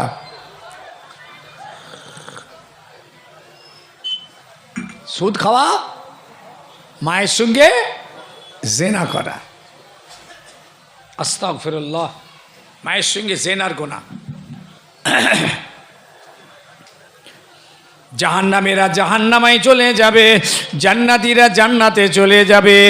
আল্লাহ পাক জাহান্নামীদের দরওয়াজাতে মওতটাকে আনবেন, এনে জাহান্নামীদের দেখিয়ে দেখিয়ে বলবেন, ও জাহান্নামীরা দেখো দেখো, আমি মওতকে কতল করে দিচ্ছি, মওত বলে আর কিছু থাকবে না,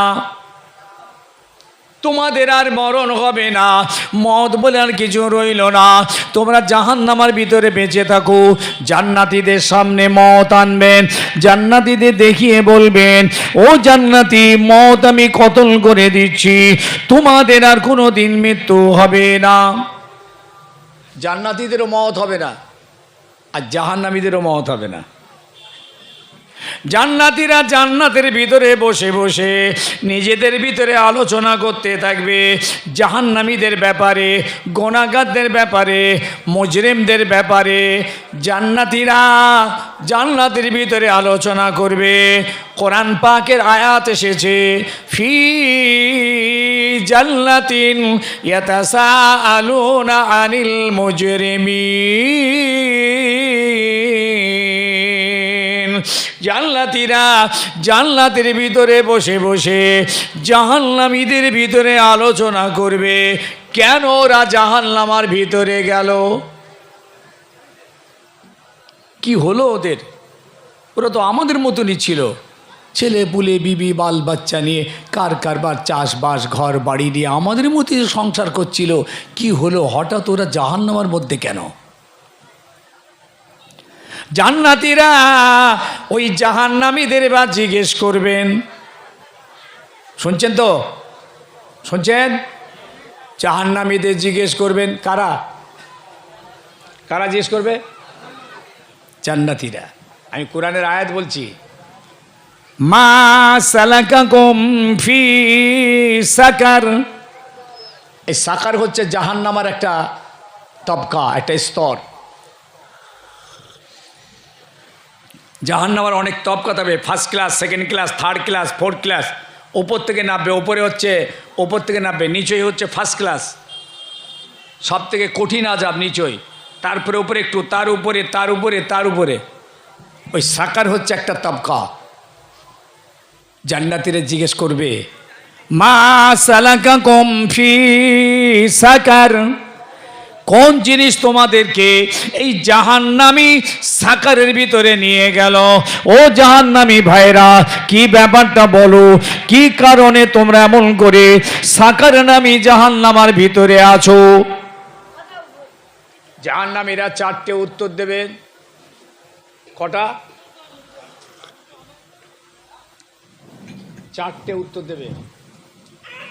ক্বালু লাম নাকু মিনাল মুসাল্লিন।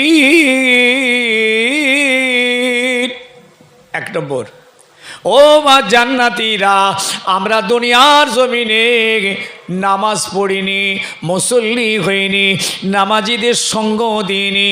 ক্বালু লাম নাকু মিনাল মুসাল্লিন। 21, 22, 23 ফুরফুরা দরবার শরীফে ইসাল সাহেব হলো দাদা হুজুর কেবলা নিজে প্রতিষ্ঠিত ইসাল সাহেব। 250 বাতাসা দিয়ে দাদা পীর কেবলা এই ইসাল সাহেব কায়েম করেছিলেন। 250। আজকে সেই ইসাল সাহেবের চেহারা দেখেছেন তো? গিয়েছিলেন না আপনারা? রোজায় যাননি নাকি? হায়রান হয়ে যাবেন, হাজার হাজার ছেলে রোজা রাখেন, হাজার হাজার, ও 2-4টে নয়, হাজার হাজার, সব হোটেলে ঢুকে ঢুকে খাচ্ছে, খাবার বেঁধে নিয়ে এসে খাচ্ছে। আস্তাগফিরুল্লাহ, তোরা কেন ফুরফুরা এলি ওই দিন? ফুরফুরাকে কলঙ্কিত করলি, কালি মাখালি। দাদা পীরের বুকটাতে তোরা কি, হ্যাঁ, দাদা পীরের দরবারে এলি, 3 দিন ইসাল সব দাদা পীরের ফয়েজ চলছে, তো তোদের কপালে কিছু মিলেছে? তোরা মাজারে জিয়ারত করতে গেছিলিস, কিছু পেয়েছিস? পাক্কা বেরোজগার। কিন্তু ইফতারি যখন আমরা করাচ্ছি, সব দরবারে ইফতার করিয়েছি ইনশাআল্লাহ, ডবল করে ইফতার দিয়েছি। আল্লাহ এত বরকত দিয়েছিলেন। আমরা তো কয়েকদিন আগে থেকে খালি চিন্তা, এত চিন্তা হচ্ছে যে আমরা এই মেহমানদের ইফতারি কি করে করাবো, কি করে ইফতারি করাবো। খাওয়ান দাওয়ানটা তবু লম্বা টাইম, সন্ধ্যা থেকে রাত 10টা 11টা পর্যন্ত খাওয়ানো যাবে, কিন্তু ইফতার তো অ্যাট এ টাইম, আজান হলেই দিতে হবে। কি করে ম্যানেজ হবে, কি করে ম্যানেজ হবে, এই চিন্তা। আল্লাহ পাক গোটা দরবার শরীফে এত বরকত আর এত ব্যবস্থা, ফেরেশতা নামিয়ে দিয়ে কাজগুলোকে এমনভাবে করিয়েছেন, কোনো অসুবিধে হয় না আলহামদুলিল্লাহ। ওই সব বেরোজগারগুলো বসে গেছে, আছে না নেই, লাইনে ঢুকে গেছে, ডবল করে পেয়েছে, ডবল করেই খাচ্ছে। হ্যাঁ, তোরা ইসলামের লজ্জা, নামাজ পড়ে নে, চাপুর প্রায় গেছে, এবার তালে পড়ে মাঝখানে পড়ে গিয়ে নামাজে দাঁড়িয়ে গেছে, আল্লাহু আকবার, আর বেরোতে পারে না। উজু আছে কি খোদা জানে, দাঁড়িয়ে গেছে, বেনা উজুতেই নামাজ পড়ছে। কোন দিকে বেরোবে, পিছনে লোক, সামনে লোক, ডাঁয়ে লোক, বাঁয়ে লোক, বেরোবে কোথা। এইবার যেই ইমাম সাহেব সালাম ফিরে যায়, আসসালামু আলাইকুম রাহমাতুল্লাহ, আসসালামু আলাইকুম, এবার উঠে না, হু শব্দ কেটে, দাদা তারাবির নামাজ হবে তো, তারাবি এসার সময় হচ্ছে কথা, তারাবি হবে। আরে তারাবি, মাথা খারাপ, জীবনে নামাজ পড়িনি, আর এই যা পড়েছি সোজা ব্যাকগ্রাউন্ড।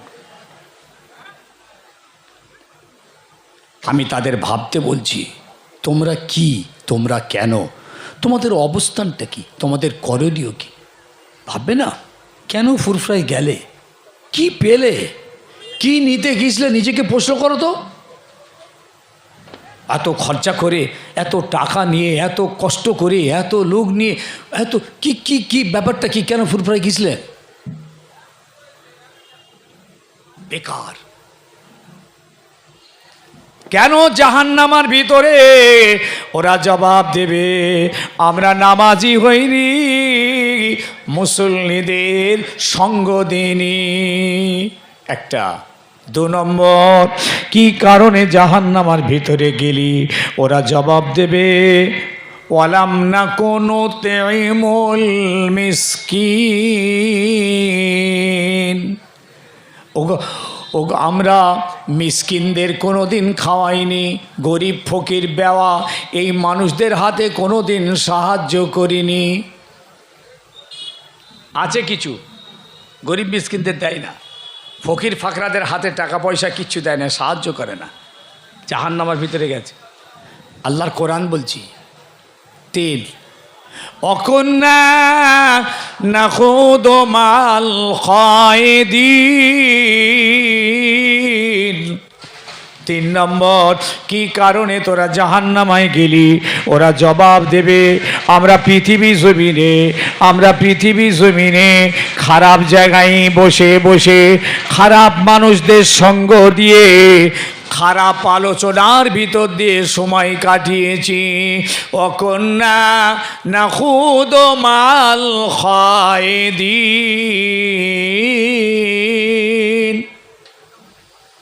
খারাপ জায়গায়, খারাপ লোকেদের সাথে বসে বসে খারাপ আলোচনা, গীবত, গিল্লা, পরচর্চা, পরনিন্দা, গালি গালাজ, মিথ্যা ছাঁচা, এই কথার ভিতর দিয়ে ভালো মানুষদের সমালোচনা, এই করে করে আমরা সময় কাটিয়েছি।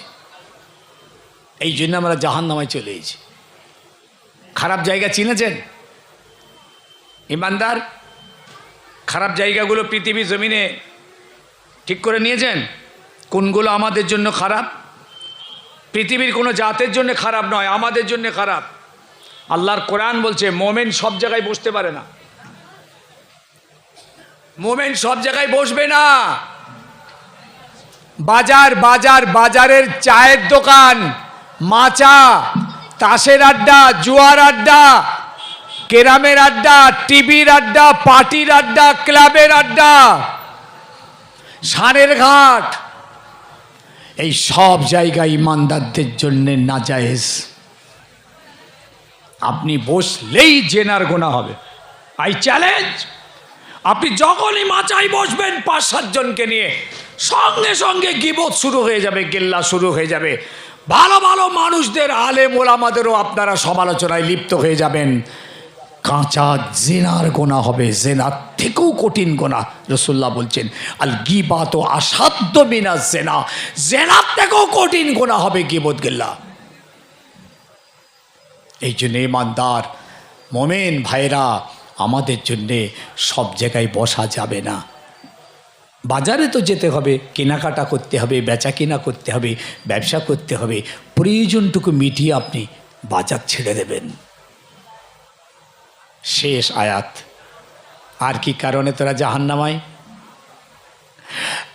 ওয়াকুন্না নুকাজ্জিবু বিয়াউমিদ্দিন, আমরা কিয়ামতকে বিশ্বাস করিনি, আমরা কিয়ামতকে বিশ্বাস করিনি। আমরা কবর থেকে আমাদেরকে কিয়ামতের মাঠে তোলা হবে, এটা আমরা কোনো দিন বিশ্বাস করিনি। ওয়াকুন্না নুকাজ্জিবু বিয়াউমিদ্দিন, এইভাবে আমাদের জীবনযাপন চলছিল, এইভাবে আমরা দিনরাত কাটাচ্ছিলাম। হাত্তা তিনাল ইয়াকিন, হঠাৎ মওত এলো, মওত এনে আমাদেরকে কবরে নিয়ে চলে গেল। তওবা করা, মাপ চাওয়ার সময় পাইনি। বুঝলেন?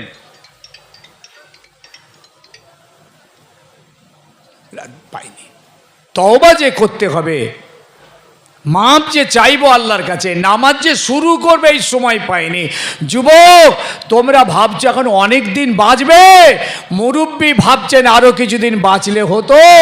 আরে বাবা, আমাদের চোখের সামনেই তো 5 বছর 7 বছর 8 বছর 9 বছরের সব বাচ্চা ছেলেগুলোকে আজরাইল এসে আর মৃত্যু এসে টেনে নিয়ে কবরে চলে গেছে আমাদের সামনে।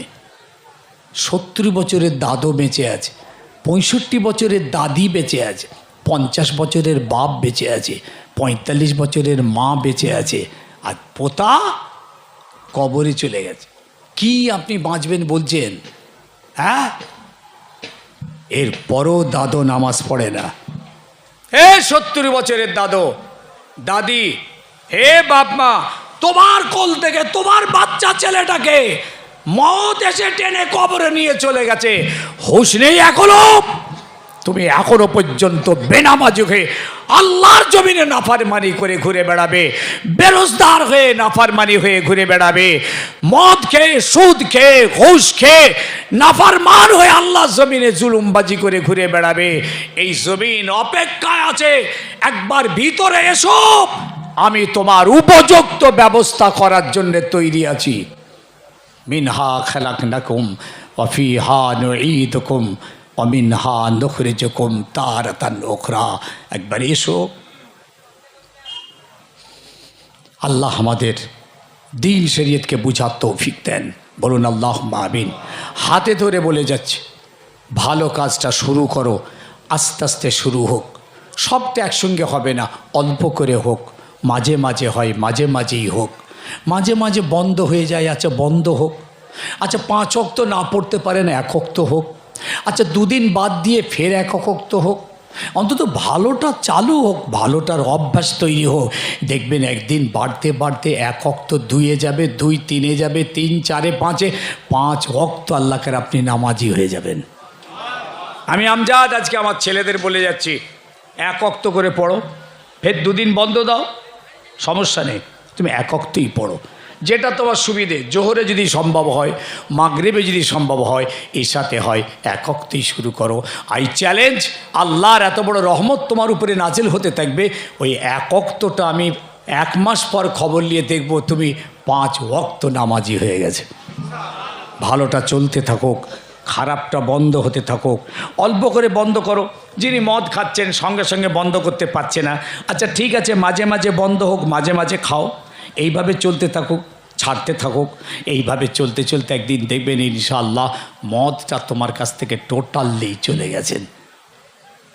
চেষ্টা করি, কাজটা শুরু করি, আল্লাহ আমাদের করার বলার তৌফিক দেন, বলুন আল্লাহ আমিন। একবার সকলে দাঁড়ান তো, রসুলের দরবারে সালাম পড়ে দিয়ে নবী।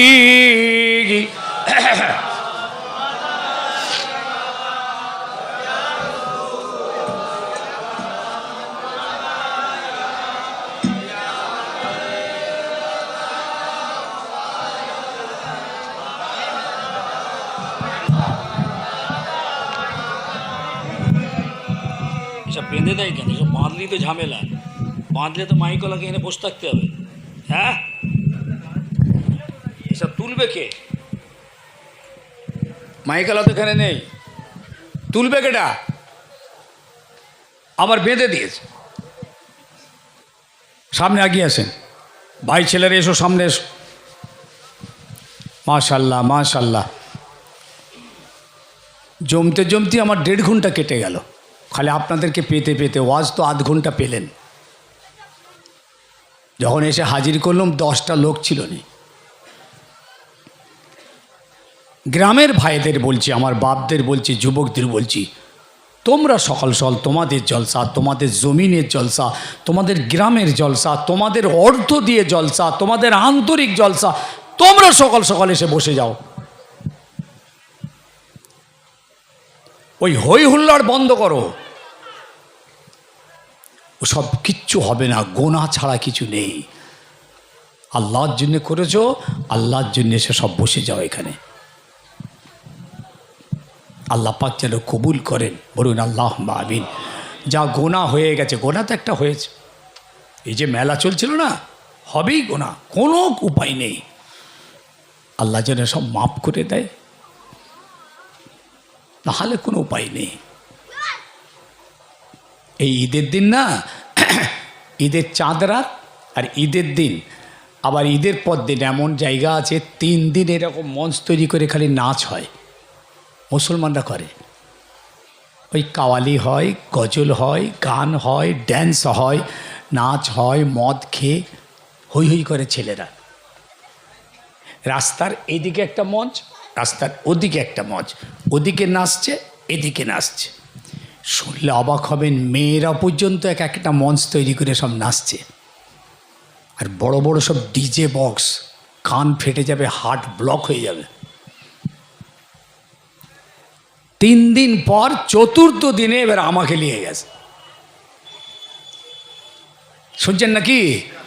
3 দিন ধরে হয়ে গেছে ওদের, এবার 4র্থ দিনে আমাকে নিয়ে গেছে, হুজুর আপনার দাওয়াত, আপনি আসতে হবে।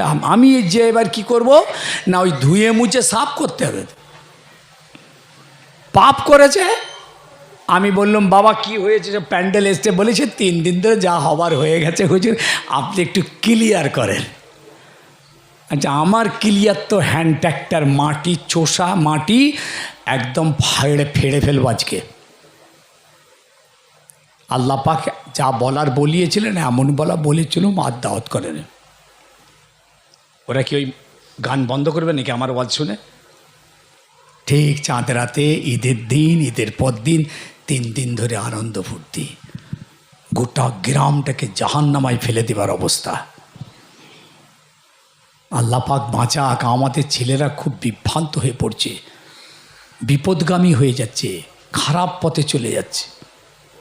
ঈদের রাতে না, চাঁদ রাতটাতে আল্লাহর ইবাদত কবুল হওয়ার রাত, অথচ আমরা চাঁদ রাতটাতে গান বাজনায় মত্ত হয়ে যাই, ছেলেরা উন্মাদ হয়ে যায় একদম।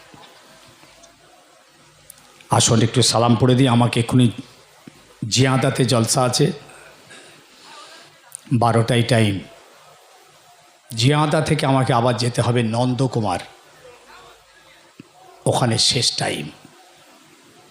দোয়া করবেন, দাদা পীরের সিলসিলার খেদমতে আছি, যারা যারা খেদমতে আছেন সকলের আল্লাহ শরীর স্বাস্থ্য ভালো রাখেন, বলুন আল্লাহ আমিন। দাদা পীরের খেদমত করতে করতে সব হাঁপিয়ে যাচ্ছি আমরা। কত মুরব্বি চলেই গেলেন দুনিয়া থেকে, এখনও তাদের আওলাদ, আওলাদের আওলাদ, খলিফার ছেলে, খলিফারা, খলিফার আওলাদের আওলাদরা সব খেদমতে আছে ইনশাল্লাহ। বাংলা, আসাম, বাংলাদেশ, দাদা পীরের এই জমিন, এই বাগান ঘুরে শেষ করতে পারছি না। আল্লাহ পাক কি জমিন তৈরি করেছেন আর কি বাগান আল্লাহ তানার দ্বারাই করিয়েছেন, ঘুরে শেষ করা যাচ্ছে না। আজ প্রায় 40-50 জন ফুরফুরা থেকে খালি হেদায়েতের জন্য বেরোচ্ছেন, 40-50 জন, আরও বেশি হবে, আমার হয়তো বলা কম হচ্ছে। প্রত্যেক দিন 50 জন কিংবা 60 জন হয়ে যাবে, সারা বাংলায় ছড়িয়ে পড়ছেন, হাঁপিয়ে যাচ্ছে সব।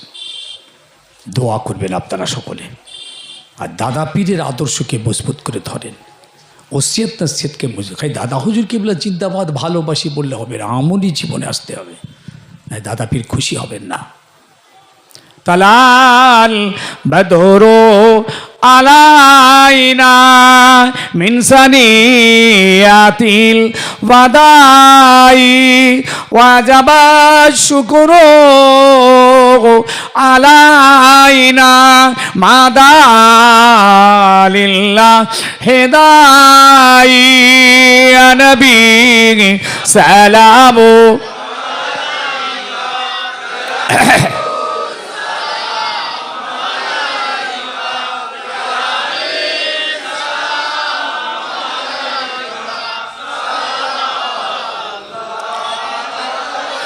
तुमको हो रफात मुबारक, तुमको हो हशमात मुबारक, तुमको हो अज़मात मुबारक, तुमको हो उम्मत मुबारक या नबी सलामु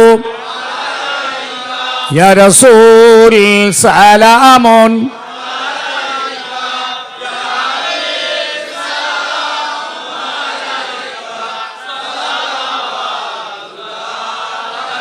মাশাআল্লাহ মাশাআল্লাহ, বসে যান, সকলেই বসেন। ইয়া রাব্বি সাল্লি ওয়া সাল্লিম।